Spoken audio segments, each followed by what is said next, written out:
Try Giving Yourself by Airline, Poacher, and John Tipan. Gracious giving requires no special talent nor large amount of money. It is compounded of the heart and the head acting together to achieve the perfect means of expressing our feelings. It is love sharpened with imagination. For as Emerson explains, the only gift is a portion of thyself. A little girl gave her mother several small boxes tied with bright ribbons. Inside each were slips of paper on which the child had printed such messages: good for 2 flower bed weedings, good for 2 floor scrubbings. She had never read Emerson, but unconsciously she put a large part of her small self into her gift. When unexpected expenses wreck a business girl's budget at Christmas, she hit upon a similar happy idea.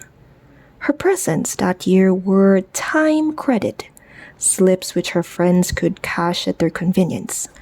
A young couple received slips entitling them to leave the baby with her for 2 weekends. To a niece in college won an offer of her car for a Christmas holiday trip. An elderly shot-in could claim her time for 5 reading aloud sessions. No costly presents gave so much satisfaction, both ways. A young bride receiving a wedding present from an older woman. With it went a note: do not open until you and your husband have your first tiff. When there finally came a day of misunderstanding, the bride remembered the package. In it, she found a cardboard box filled with her friend's favorite recipes, and a note: you will catch more flies with honey than you will with vinegar. It was wise women, indeed, who gave her experience with their gift. Often the most successful gift is a spontaneous one. Act while the impulse is fresh. Giving of yourself knows no special days. Probably no gift ever thrilled the doctor more than the letter he received from the youngest on her birthday. Dear Doctor, 14 years ago, you brought me into this world. I want to thank you, for I have enjoyed every minute of it. Family gifts should be the most satisfying, and because we know each member's wish and whim, and yet how frequently we make the stereotype offerings. Ties, chocolates, or household utensils. One man I know is planning an unusual present for his wife. When I saw him coming out of a dancing studio, he explained, I got tired of hearing my wife complain about my dancing. It's going to be a lasting birthday present for her. My dancing wall. An elderly lady on a lonely farm wept with a delight when her son in New York had telephone installed in her house, and followed it up with a weekly long-distance call. Flowers are our first thought of a sick friend. But why not more imaginative idea? A friend in the hospital received a flower pot filled with earth. On top of was a packet of seeds with a note, you'll have more fun growing on your own. A nurse told me about the woman patient whose recovery dated from a moment a neighbor brought her pressure cooker. Something she had always wanted. In her autobiography, His Eye is on the Sparrow, the Negro singer Ethel Waters tells about her gift of detective story writer Rex Stout when he was convalescing. So she was starring a time in a Broadway play. She turned up early morning at the hospital and dressed as a nurse.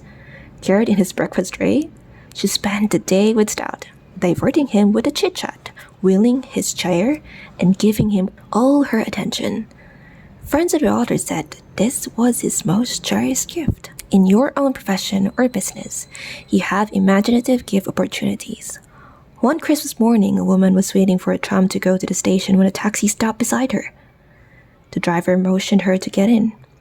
At the station, when she fumbled in her purse for a fare, the driver said, Nothing doing, I ask you. Merry Christmas. In memory of her sister, who was killed in service during the war, a waitress often pays the bills of a servicewoman who sit at her table. All gifts that contain a portion of self-dignity that someone has been really thinking of us. One of the most useful and thoughtful travel presents a girl ever received was currency of the country to which she was going. A friend brought her some pesos from a bank so that she would have the correct money for tips and taxi fare when she first arrived in Mexico. A soldier stationed in Mississippi tells this story. I made friends with a sharecropper who lived near camp. Though poor, he was the most contented man I ever met. One day I was grousing about not being able to borrow $20 that I needed. He handed me the money, saying it was a gift, not a loan. He explained it this way: if I lend you this money and for some reason you never return it, I must always think you have wronged me.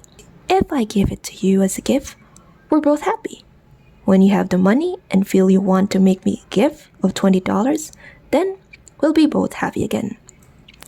A minister soliciting for a worthy cause was turned down by a curt letter which ended, "As far as I can see, this Christian business is one continuous give, give, give."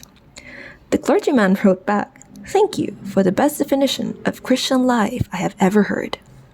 Chances for heroic giving are rare, yet every day there are opportunities to give part of yourself to someone who needs it. It may be no more than a kind word or a letter written at the right time. The important thing about any gift is the amount of yourself you put into it. Condensed by Guidepost.